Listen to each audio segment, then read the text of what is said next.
This is a video for the thread started by Chris Profpfe. I'll leave a link to his channel to subscribe. Cool thread, the oldest album you own. And I think this is the oldest album. It's actually a true album. It's an album of songs by Xavier Cugat. And this is 1941. And I believe this is, actually this could be the 1948 edition.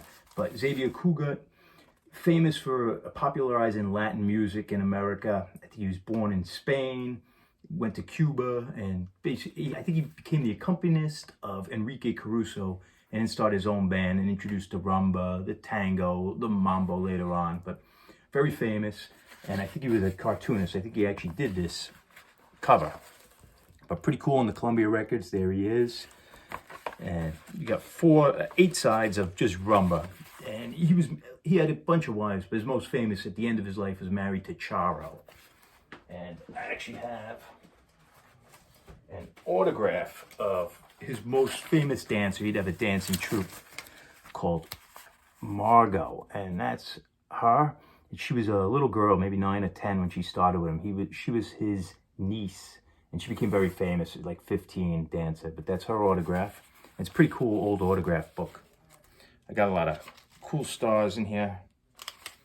I got Carmen Miranda, Bob Hope, Shirley Temple, John Sutton, Carol Landis, but a cool bunch of old stars. But the other oldest album I have, that single album, would be Frank Sinatra, the voice of Frank Sinatra. And this is Frank's first album. I think this also came out on an album of 78s in 1946, and this is 1948, the 10-inch version. And I think it was recorded in 1945, this stuff. You Go to My Head, Someone to Watch Over Me. But this is Frank's first album. He had an earlier one, but it would have been under the Tommy Dorsey band, also on 78s, you know, and then just single songs. But pretty cool, and this would be on the Columbia label also.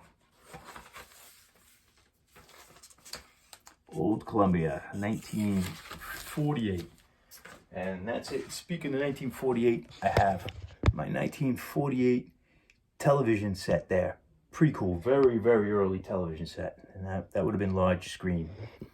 And also Hank Williams, a repro from the Hat Show print shop in Nashville. That's his last gig, the gig he didn't make, January 1st, 1953. He died the day of. Cheers.